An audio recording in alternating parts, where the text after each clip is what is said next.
You're listening to Career Interrupted, and I'm your host, Joy Foster. We have a very special guest today, someone who I admire greatly and who's doing incredible work in the space for women who are in the second half of their lives and still want to experience an incredible opportunity of growth. So welcome, Eleanor Mills. She is a Times best-selling author of Much More to Come, which is published by HarperCollins. And she's also a top flight editor in the UK media. She's an award-winning editor of the Sunday Times. She was there for 25 years. Welcome to the show, Eleanor. This is wonderful to have you here. Hi, yeah, thanks for having me. And I'm now the founder of noon.org.uk, which is a special new media platform and community of women in midlife. We call it the home of the Queenager, which is the term I coined to describe women kind of 45, 50 plus. And it's all about helping women into the next chapter of their lives, very much seeing women at this point not as done, but as just kind of moving into a new phase of opportunity, becoming the women we always wanted to be. One of the newsletters that you wrote, I love reading your newsletters. You talked about all of the challenges that women face in that second half of life. Could you cover just a few of the things that women are dealing with as they age? Yeah, well, I think that in our culture, there isn't a very good story or kind of map about what happens to women once we're no longer kind of, fanciable and fecund, which is how the patriarchy likes us to be. And certainly when I hit 50 myself, I realized that there wasn't really any map or kind of signposts of what a really stunkingly good kind of next 50 years look like. So I set up my organization, noon.org.uk, because I think that in the 100-year life, which many of us will be lucky enough to live, 50 is only halfway through. And so we've still got so much more to come, which is the title of my book, Much More to Come. And we also did a big piece of research at Noon, which is the biggest actually piece of research on women in midlife done in the UK. And what we found then was really quite surprising to me. We found that by 50, over half of women have been through at least 5 massive life events: divorce, bereavement, redundancy, caring for elderly parents, looking after Gen Zs with their own kind of mental health issues, not to mention a bit of our own health issues or other kinds of abuse, domestic, financial, etc. So when we start our Noon circles, I now run lots of convene women all over the UK and America actually now, and we always start our Noon circles with what I call Queenager bingo, which is asking the women which of those ones that they've got, and it's a wonderful way for everyone to see that we're in the same boat. But what's also interesting is that many of those things, those midlife kind of angels of the apocalypse, as it were, often hit together in what we call a midlife collision or a midlife cluster, something rather ruder. And when that happens, it can really derail people's lives. But what we also saw in our research was that the women who had been through the most ended up the happiest, because they'd kind of shed from their lives all the things that no longer served them and had set up a life for themselves which was resonant, which was made them feel the same on the outside as they felt on the inside, and that they had really got their lives set up in the way that suited them. So often what feels like a massive midlife crisis or catastrophe, we see at Noon as a chrysalis, that at this point in our lives, we are definitely changing, losing a lot of stuff, but moving into a kind of more authentic, perhaps purposeful, happier version of ourselves, and shedding a lot of the shoulds that tend to kind of dog women between the ages of about 25 and 50. I have a friend that says, don't should on yourself. And I think that's a pretty relevant title. Yeah. I think don't should on yourself is great. And also give yourself a magic permission pass to do whatever it is you really want to do. You only have one life. Oh, I love that so much. What I would love to know from you, I mean, everything you just described, all 5 of those that you just described are perfect career interrupters. I mean, and they do interrupt a woman's career and multiple times over. Let's talk about some of your career interruptions, and, can you describe some of them, and then which one really had the most impact on you? Yeah, well, I mean, I suppose I was kind of seen as a bit of a kind of wunderkinder within the media industry because I had a lot of big jobs in my kind of mid-20s. I was the youngest ever features editor of The Telegraph when I was 26. I then moved to the Sunday Times as the paper's main interviewer and the editor of the News Review, which was the main kind of features and comment bit. I ran all the News Focus, kind of big, in-depth, kind of 3,000 words on, the American election or whatever it was that was happening that week. I then became Saturday editor of The Times. I have edited the Sunday Times magazine. I've interviewed everyone from Sheryl Sandberg to the Dalai Lama, One Direction, lots of prime ministers, all of that kind of thing. So I had a very big kind of newspaper career. In that time, I had 2 kids. I had 2 girls in my early 30s. That was a bit of a career interruption in terms of being off. I was off for like 6-7 months both times. I think what that showed me was the importance of getting kind of through stuff kind of quickly at work so that I could get home and be there for kind of bath time and that kind of thing. So I think it's a great kind of focuser on not faffing about, not kind of wasting time. And also I had to really stand up for myself after my first child. I went back and I think, as often happens, you feel very displaced and dislocated within the organization when you've been off for a while. People weren't that nice to me. There weren't that many other senior women. And I actually got to a point where I was so unhappy that I went in and I resigned to my senior editor. And he was absolutely horrified. He was like, "You can't leave." And I was like, "Yeah, I can." And he was like, "Well, what are you going to do?" And I said, I don't know what I'm going to do. I'll go and stack shelves in a supermarket, but because I just feel so unhappy trying to juggle these things that I don't want to stay. And he said, "Look, let me think about it." And he came back the next week and he said, and this is back in 2002, "What about if you work at home on a Wednesday?" And that was kind of before email and stuff. So it was a huge concession. And I would never have got that concession, which is actually what kept me in the game, because it meant that at least a day a week I was at the school gate. I could take my children to baby music. I kind of knew the other mums. It was just really important for me to be really kind of engaged parent. And I could never have done that if I hadn't had that concession, but I would never have got it if I hadn't kind of been driven to such an extreme point where I said I was going to leave. And it taught me a very important lesson, which is actually you have more value than you think. And often when you're feeling at your most downtrodden, you actually then discover that people do value you. So it was an interesting lesson, because I felt at my most vulnerable. I said, "I'm out of here." And actually what I got was a concession that I would never have dreamt of asking for, because back then it was unheard of to do that. So that was an interesting lesson. I mean, in terms of kind of career interrupted, that could have been a big career interruption. And actually it wasn't. And I got set up something that made it possible for me to make those things work. That's really interesting, because I think for a lot of women, their experience has been the resignation's accepted and then they're off, and they don't know what to do with the next step, and they have. Well, I think that's the fear, and that was certainly I thought he'd just accept my resignation, I'll be out of there. I'd had to kind of pivot and do something else, but actually that was not what happened, and so I think sometimes when we really feel at our lowest ebb, doing something quite radical like that can actually show us the value that we have. And I suppose if he had said, "Okay, go," then I just would have reinvented and done something else. Either way, it was the right thing to do, because if people are treating you badly, or you have a boss who's a bit of a psychopath, you don't want to stick around. To know what the balance of power was, because it made me see that although I was quite scared of him, actually I was much more valued than I thought. Yeah, that's really interesting, because also the other alternative is to say nothing, and then to suffer through it, and then have burnout and all the other issues that come along with it. Which you don't want to do. So that's why I'm telling that story, because I think it's really important that if you're really in a situation somewhere where you feel really unhappy, or you have a boss who's really difficult, just get out of there. You can always reinvent. Yeah, absolutely. And then your next career interruption after having your 2 daughters was quite extreme. Yeah, well, I've been at the Sunday Times and the Times for 25 years.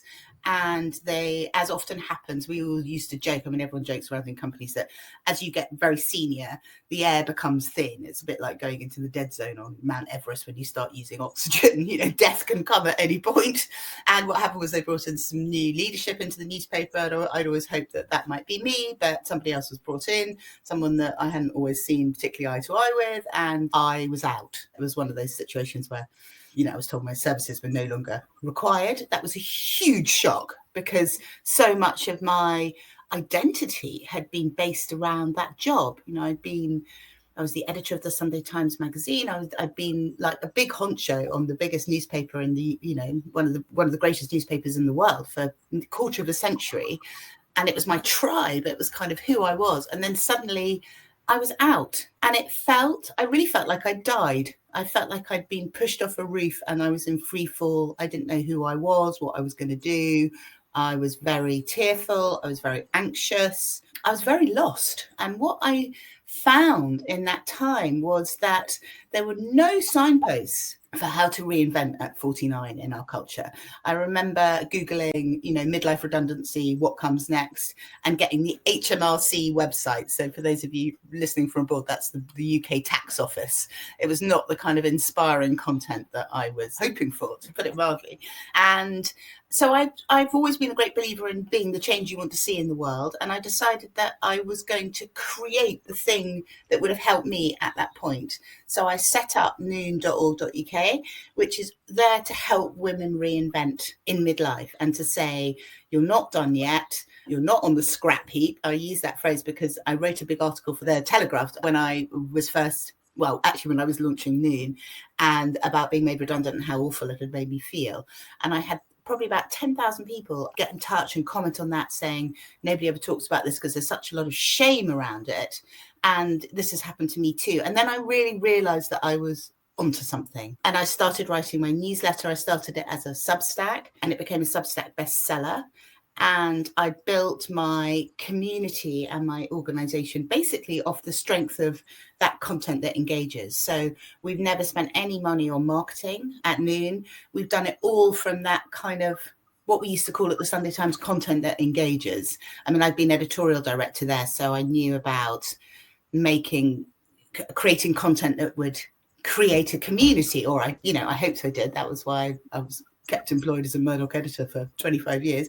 And I have felt so kind of humbled and joyful by the community that we built, the connections that have been made between the women, the friendships that have been formed, and this sense which is palpable in the room at a Noon Circle, where women come in feeling very despairing, in that state where I felt like I'd been pushed off a roof.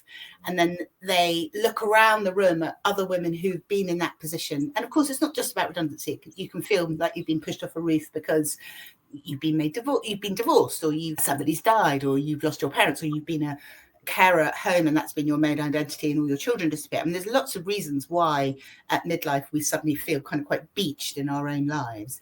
But what's amazing, the women who come, they look around and they can see other people who were in that situation, maybe a few years ago, who are now really flourishing. And so there's this wonderful sense of paying it forward, and us creating a kind of map of what that midlife reinvention might look like, and really supporting and encouraging each other through it. And one of the things that we do at Noon, which I think is really important, is we do a lot of events and retreats. And what I try to do, particularly with women who feel a bit stuck in their lives or have really lost confidence, is to get them to go and do something that they never thought they could do, whether that's climbing up a mountain in Morocco, or which we do, or going in the cold water. I'm a big cold water swimmer. I swim in the Hampstead Heath ponds all the way through the year. So we do quite a few retreats where we go, and I encourage a lot of the women to get into cold water, even if they've never done it before, because I think that there's something amazing about pushing yourself out of your comfort zone, doing something that you never thought that you could do. And then that suddenly makes you realize, if you could do that, what else could you do? And I think that that's the really important thing about reinvention. And for me, what was hard was actually some quite small things. I think when you're very senior within an organization, you become a bit like an infantilized baby. You don't have to book your own flights, or you never do your own social media. You spend your whole time telling other people what you want done, kind of issuing orders, and never really kind of doing anything anymore. That's the real trouble about becoming a real manager. So one of the things I've really loved about founding Noon is that I had to do everything myself, but that's really hard when you haven't done it. I remember trying to do my first Instagram live and not understanding how to make it work on my phone, and one of my daughters coming down and kind of showing me. But that's been a real journey, from having not known how to do that, I can now, do like you're doing here, kind of StreamYard to 3 different platforms, and that feels, that kind of reskilling, that kind of redoing, as it were, I think is hugely empowering and kind of encouraging. And that's been I mean, I never thought I'd be able to kind of run a Stripe account and issue payment links and kind of, run my own Substack and all that kind of stuff. And actually, it feels really good to be able to do that stuff without other people having to do it for you. Absolutely. So I suppose one of the pieces of advice I'd give there is, if you're very senior in an organization, don't become infantilized like that. I mean, one of the things that was a saving grace for me was that I'd always gone on doing interviews and writing, because I love writing. And I was also chair of women in journalism. So I had this lovely network, which was nothing to do with the Sunday Times. So I think what I would say to people is, it's really important to kind of stand for something which is bigger than your job, and to go on personally being able to have skills, practical skills in the world. So if you have to leave your job tomorrow, you've still got a whole load of other strings for your bow and things that you can do. Because I see a lot of people who get quite senior who have kind of gone away from the core competency that got them that job in the first place. And I think as we all work for longer, live for longer, work becomes much more unstable, we all have to think all the time about, I think we should all think, well, what would I have if I walked out of here tomorrow? And I think that the great lie, which these big corporations kind of spin, is about kind of loyalty to the company. If you're loyal to them, they'll be loyal back and all that kind of stuff. And it's just not true. At the end of the day, all loyal retainers end up as a number on a spreadsheet, which looks a bit high or isn't very necessary anymore. The graveyards are full of indispensable editors, politicians, CEOs. So I think it's all really important that we look to ourselves, and you never trust that where you are is going to go on forever, or that they'll look after you in the way that they say they will, because they won't. The only people we're really irreplaceable to are our families. All of those are totally on point. And actually why TechPixies exists, because, we do help people with the technical side when they, I don't even know how to start an Instagram post. I don't even know how to, use ChatGPT. So we're at that point where we help people navigate that in a community of support. So everything you just said really, really resonates. And that's exactly why we exist, to solve that problem. No, and I think it's brilliant. I think it's really brilliant that you do, because there's nothing, you can feel so kind of left behind. And I see so many women who come and they feel really like that they're that thing of being on the scrap heap, of not being able to do it. And of course you can do it. I mean, a YouTube video is your friend, or something like on TechPixies, and I'm amazed at what I've managed to teach myself to do. So we can do that. It's just getting back into a more kind of can-do mindset, and getting over the anxiety which stops us doing it, or that thing of when you get more senior of not wanting to try something you haven't done before because you're kind of meant to be good at everything. But actually what I've discovered is one of the really exciting things about reinventing is suddenly being able to do a whole load of things that you never thought you were going to be able to do, or you've never seen yourself doing. And that for me has been really exciting. I mean, I think, things like Substack are a great tool in that way, because I was editorial director at the Sunday Times. We had like dead trees kind of carrying newspapers all the way around the UK in order to do distribution. The wonderful thing about media now is you don't need any of that. You can reach a big audience without it having to go through any of those kind of channels. And also what that does is it frees our voices to be able to communicate in a different kind of a way. I would say that one of the things that was hardest for me in the reinvention was learning to write in my own true, authentic voice, which was very different from the voice that I'd been writing in for a long time as a Sunday Times editor. That the voice of Eleanor is actually very different from the voice of the Eleanor that had been in the paper for a long time, because there were so many things that I knew I wasn't allowed to write about or I couldn't say. And so there was a wonderful kind of frisson every time I would kind of send out a Substack newsletter, which was really kind of authentic and said stuff that I would never have got into the paper. And that felt really good. And I think that social media can get a really bad rap.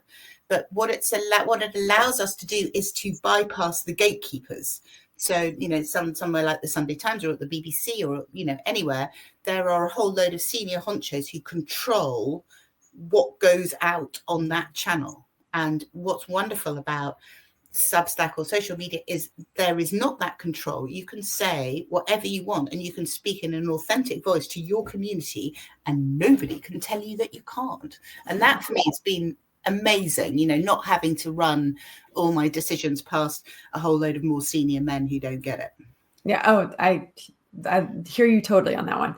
So, so when you are you find out that your services are no longer required, as you described, and you said there were some teary moments, and before you sort of launched Noon and found your voice. When were the stakes the highest? What did that feel like? I think it's very difficult when you've been a high flyer, where you've been very successful in something, and suddenly you lose that. So I write about it in my book as feeling a bit like I've been wearing a kind of huge Game of Thrones kind of, black furry kind of power cloak, which had suddenly been taken off me. And then, but what you realize when that very big, heavy grand cloak is taken off you, that when you're wearing it, you have to behave in a certain way. And it's actually quite heavy, a bit like, the kind of the heaviness of the crown. You can kind of see it going onto the king, and you can kind of, his neck kind of goes rigid.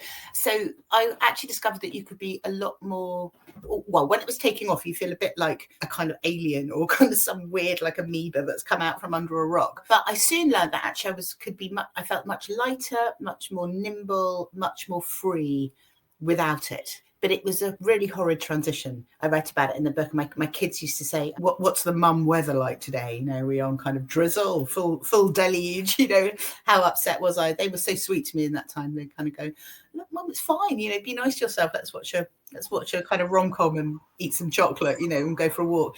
So my family was great. And it also happened during the pandemic. So everybody was kind of quite discombobulated. The world wasn't going on as usual. So I think that probably made it a bit easier. And also my children were about to leave home, back to go off to university. So I had these wonderful years with them during the pandemic, where I was at home all the time. They were at home all the time. And we had a very lovely kind of warm family time while I was launching Noon. And I was very lucky that I got an angel investor actually before I'd left the Sunday Times, who wanted to back me on what I was doing. She could see it was a really good idea. So I kind of stepped from one thing to the other, but it didn't feel like that. I felt very, very anxious and unsure, and really like I'd had the stuffing knocked out of me. And that sent me off on a very big kind of personal journey of reinvention. I've been on a lot of silent yoga retreats. I kind of really delved into bits of myself that I'd never really had time to think about, because I'd been working, 70-hour weeks for 25 years and raising a family. And so I really feel like I've had a bit of time for my own becoming in the last 5 years. Well, what would you say was the biggest fear or doubt that hit you in that moment? Well, I think you feel when you've had that kind of big job and the status and the support of that big organization, and then it's taken away, I think you feel a bit like Samson having his hair cut, that you feel like you've lost, all your power, all your command. And I think what I realized was that the reason why I'd had that enormous job and survived there for so long in the full succession kind of thing was because I'm really bloody good at what I do. And I'm very tenacious, and I'm creative, and I'm a very good writer, and I have lots of ideas. And actually, even though I wasn't in the paper anymore, that was all still true. All the things that had allowed me to be so successful there was still very much in play. And I think that what happens is that when you lose the kind of job and the status, you feel like you've lost all of that mojo and all those skills and talents. And actually you haven't, but it's about kind of believing in yourself and backing yourself and going, I'm still that brilliant person who was able to do that gig, and I can do that again in a different way. But I think that it knocks the stuffing out of you for a bit, as you kind of realize that actually it was you who got you into that job rather than the job that gave you the power, if you see what I mean. Yeah, absolutely. So the point of power comes back to being within you rather than outside of you. Yeah, and I think you can also use that.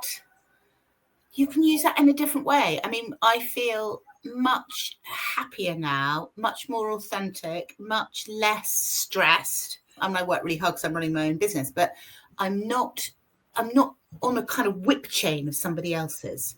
It's not that thing of having a whole load of quite scary senior bosses who can kind of, kind of yank your chain at any point. And that is a wonderful freedom and release for me, and the freedom of the voice to be able to say what I want, and the fact that my book has been such a success, that what I've said has resonated so much with so many women. And I feel that Also, that when you work for a big organization, you might have this big title, but that can be taken away from you in a second because it's not yours. If you build your own business, you write your own bestseller, you run your own Substack. I mean, now actually I've come off Substack and put everything within my own Noon website, and we run our own community. We take our own money for tickets. There's a wonderful sense of pride, but also there's a kind of stability in that can't be taken away from you. As long as I go on producing the goods and I'm delivering for my women, no one can say, oh, you know, your services are no longer required because it's mine. And that feels good. You thought about that before, but I now wish that I'd done that earlier on. And I think not enough women realize the kind of sweetness or the kind of possibilities of actually paddling your own canoe. I was very, very senior in a very massive organization, but I think a lot of very senior women within business become handmaidens to more senior men. I think that's so true. And I'm very glad not to have to do that anymore. I did a hell of a lot of social oil and, smoothing things over and kind of, office wifing for a lot of very powerful men. And I don't miss that at all. Well, I mean, it's interesting what you said. I was made redundant pretty much, I think, 3 times by the time I was 36. And wow. Yeah. And I just got to a point where I thought, this is ridiculous. I'm going to create my own thing. And then I built 3 businesses. So, I didn't fit into any jobs. And I think I just made the decision, I'm going to go on my own and do my own thing. And now we've built up, as you have, a community of amazing women, and I'm teaching them to do that as well. And I think, Joy, that's why these kind of conversations are so important. I'm a great believer in, you can't be what you can't see. And we need more of us like you and me talking about the upsides of doing this, and that, it is possible. I'm not kind of some superhuman. It was really scary to begin with. There were some kind of, some sleepless nights, and you have to really put yourself on the line. You have to back yourself. You have to be brave and do it. But we can do that. And actually, the kind of scariness of that is at least it's within your own control. And the worst thing about working in those big organizations is that kind of passive aggressive email going, oh, I'm slightly disappointed in this, or can we have a conversation about, and which kind of send your heart kind of racing. And that when you run your own thing, you're not in that situation anymore. So it's kind of the kind of, maybe the risks are bigger, but also the upside is huge, and it's much less. It just can't be yanked away from you by somebody else's random decision, which is often not related to your performance at all. I mean, I was running the most successful bit of the paper. All my stuff got great hits. It wasn't. I think the competitive bit of me, and I am very competitive, couldn't understand how I could be really, really good at my job and still get made redundant. I think that was the thing. I mean, you were saying what was the really hard thing that I grappled with was like, wow, I'd always thought that, I suppose, kind of success, hard work, delivering would be enough to kind of save me, to keep me there. So I think that there was a really fundamental sense of, unfairness, that I'd kind of kept my end of the bargain, and yet I was still dispensable. And that's what I mean by people shouldn't feel, it's so not personal in a way. When it feels very personal, you're just collateral damage, really. So therefore, much better to run something where you're not going to be collateral damage. One of my earliest redundancies was when I had gone into the boss of the unit that I was in, and I'd heard that there was a Christmas dinner, but I hadn't been invited to it. And I asked why I hadn't been invited. I was about 21 years old. Well done, Joy. I bet they were horrified by that. I asked why I hadn't been invited, and he said, sit down. And because I was standing up, so I walked into his office and I said, I hear there's this dinner and I haven't been invited to it. I want to know why. And he said, oh, sit down. And I said, I'm not sitting down. I just wanted clarity on this question. Yeah. And he said, I didn't invite you because I thought you'd be a distraction. What? I said, what do you mean by a distraction? He said, well, you're 21, you're blonde, you're a young girl, and it's all these married men. I just didn't think it was a good idea. And I mean, even now recounting it, I can feel the blood rising. And I thought, I mean, gosh, if my career is ruined at 21, what am I going to do next? And I literally walked out of his office. I was in such shock, and I walked straight into the HR's office, and I said, this is exactly what he just said to me. And, this is back in 2000, and it was like 2002, around 2001, 2002. So, no one was doing any legal things. You couldn't sue someone for saying something or whatever. And basically the HR director said, well, I'll have a conversation with him. I didn't get invited to the dinner, but I also was made redundant almost immediately. So, within 2 weeks, I was out of there. And it was, and I didn't know, now knowing what I know now, I was made redundant because of what I said. Yeah, because you spoke up. And I think that there's definitely, it's so complicated, isn't it? So earlier this week, I went to an awards ceremony. One of the things I did when I was at the Sunday Times, so I was chair of women in journalism. I was one of the most kind of senior editors in the UK media, and I went to a big awards ceremony this week for one of my old colleagues and great friend Christina Lamb, OBE, who's one of the best foreign correspondents in the world. And Christina and she was so sweet in her acceptance speech for getting this Lifetime Achievement Award. She singled me out as having fought the men at the Sunday Times to send her to report on sexual violence. So I put big articles about the girls who were being abducted by Boko Haram in Nigeria after the Chibok girls on the cover of the magazine, in the face of massive resistance from all the kind of men on the paper. They didn't want to send her there. They said nobody wanted to read about it. We had the same thing when she covered the Yazidi women or the use of mass rape in Rwanda as a weapon of war. And I really fought my ground because I thought that those stories really mattered. So I think that there is something about, if you're a woman who gets into a position of power, use that power while you're in it for as much good and to raise up as many other women and tell their stories as you possibly can. I'm absolutely convinced that my kind of bullshiness, like you going in and saying, why aren't I invited to the dinner? That me relentlessly going, okay, where are the women with agency on this news list? Everyone is a victim or arm candy. Or, yes, we do need a picture of an older woman on the cover of the magazine, even though they wanted a picture of her when she was hotter. Yes, covering sexual violence against women is really crucial because we are half the population in the world and this is not okay. But when you do that and you stand up for yourself, I'm really proud that I did it, but it definitely contributed to my defenestration. Yeah. The person who got the big job was someone who had never stood up for those kinds of things and had also really kiboshed any kind of women-friendly initiatives. I can remember someone saying to me, it's much better that, nobody realizes that I'm a woman. That there's that kind of mentality. And that was never my view. I was really in there because I cared about stuff and I wanted to get those stories into the world. So I do think that there is still a tension between standing up for yourself and trying to change the system and really arguing for the things that you believe in and that you think of matter and why you're there in the first place. There was a great comment this week going, what's the point in having FU money if you don't use it? Thinking about the kind of tech bros and Trump. And I think that that's the same thing. If you have a powerful position or a kind of voice, you've got to use it to tackle the things that you think matter. Otherwise, it's absolutely pointless you being there. So you have to kind of, you've got to give it a whirl while you've got the levers, but it doesn't necessarily mean that that's going to be good for you in the long run. And I think that that's still true, that when you stand up for yourself as a woman and you advocate and you say, this isn't fair, or I want to run the story for other women, and you go against the status quo, they are not going to love you for that, but it's worth doing because otherwise the world never changes. Yeah, I think there's a lot of truth in that. What was the greatest surprise for you after going through this whole transformation from your services not being required to where you are now and what you've built? What's the biggest surprise? I think that when I was whacked from the paper, which had so been my life, I really felt like, I said to you, I felt like I died. I felt like it was the worst thing that could possibly happen.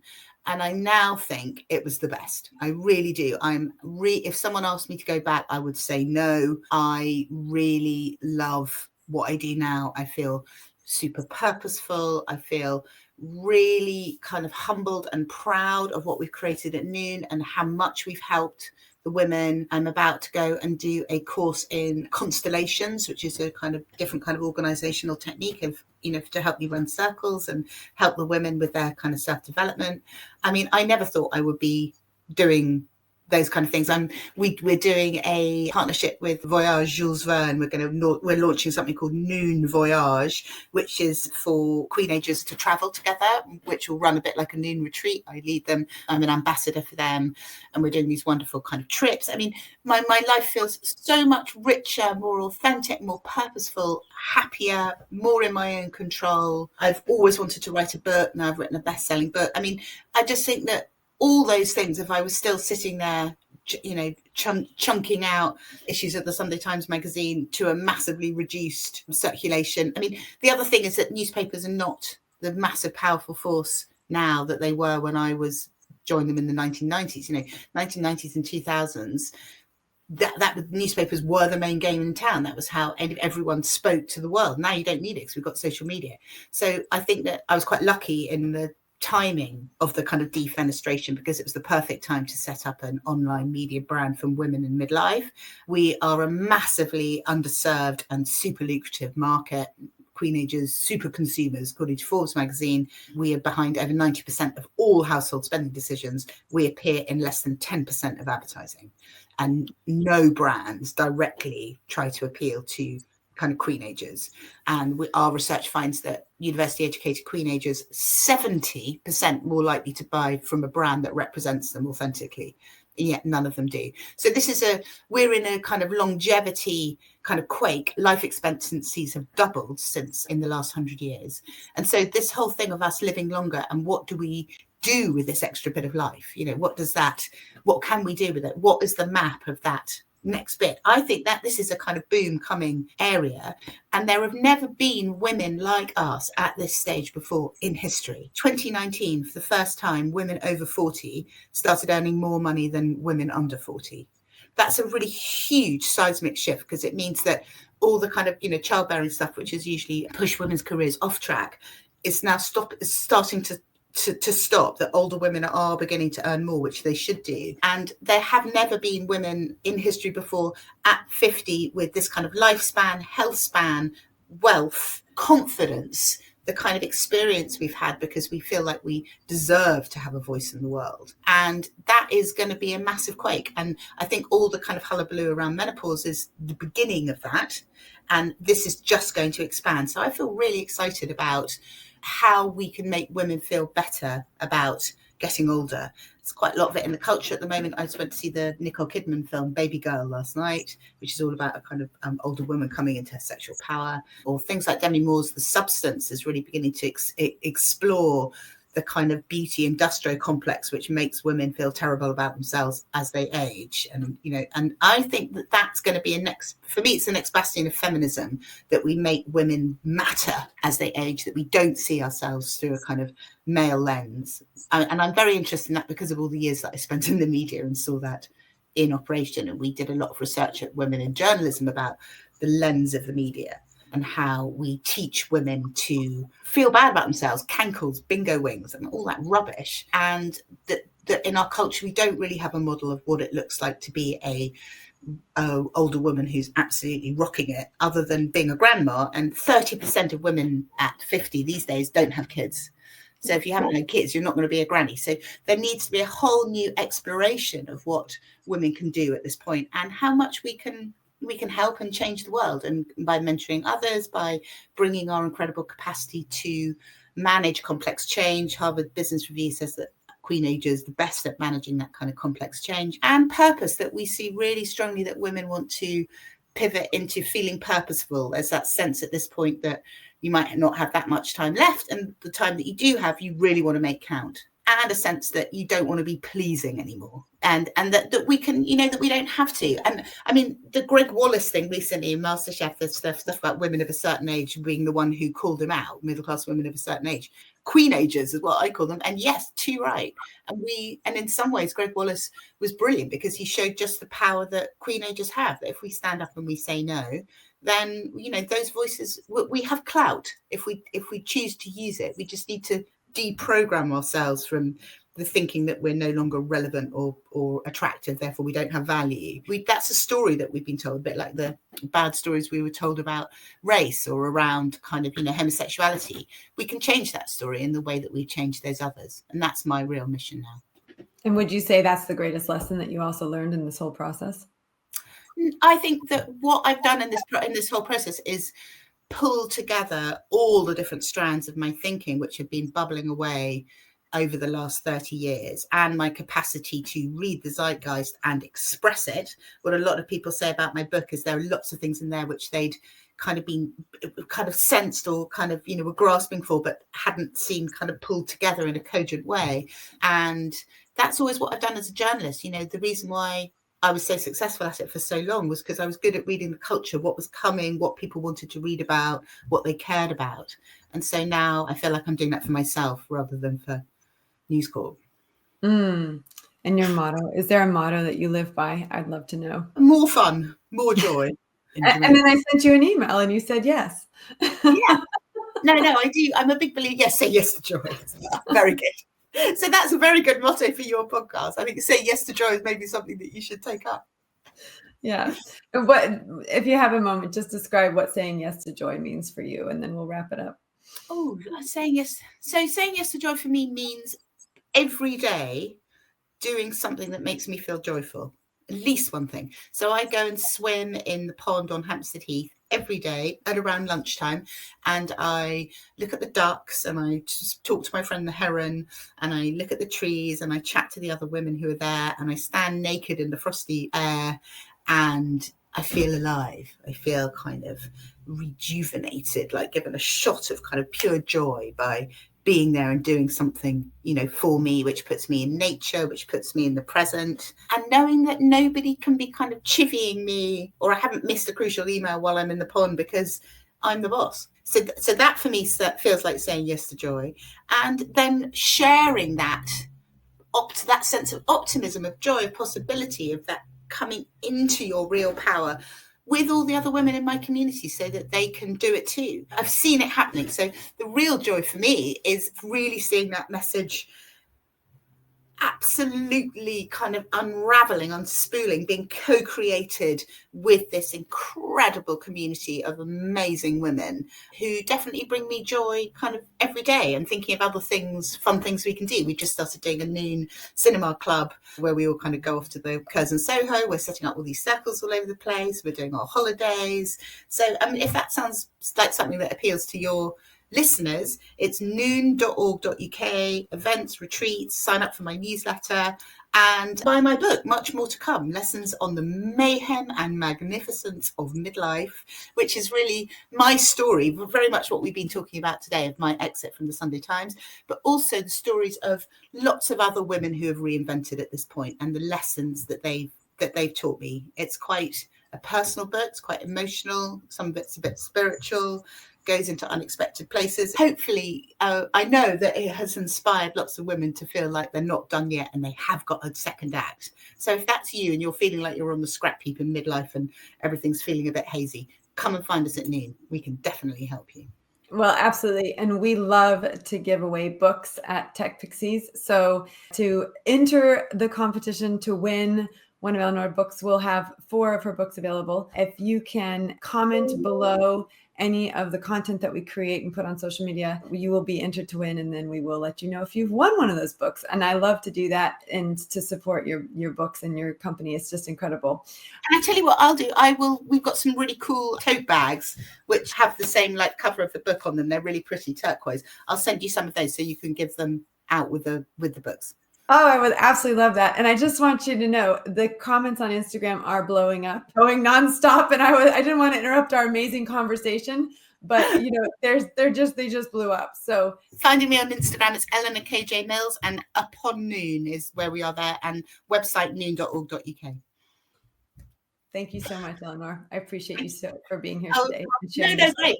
Say yes to joy. I think that's your new strapline. I was always good on the headline.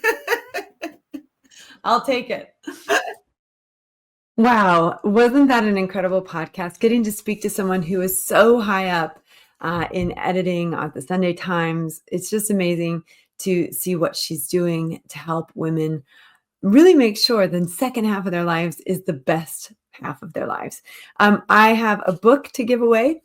So much more to come. I've got 4 of them to give away. You'll even get a beautiful tote bag that says much more to come on it. So make sure you check out our social media. And if you see any of our posts on social media, make sure you comment on them, especially if they are Eleanor Mills posts where we're promoting her book. Much more to come, because you can win one. And we will put the official information on how you can win a book on the social media posts. So keep an eye out. And thank you for listening to this podcast. And of course, tune in next week because we have another special guest with another incredible story about overcoming career interruptions and living their best life. Bye-bye for now.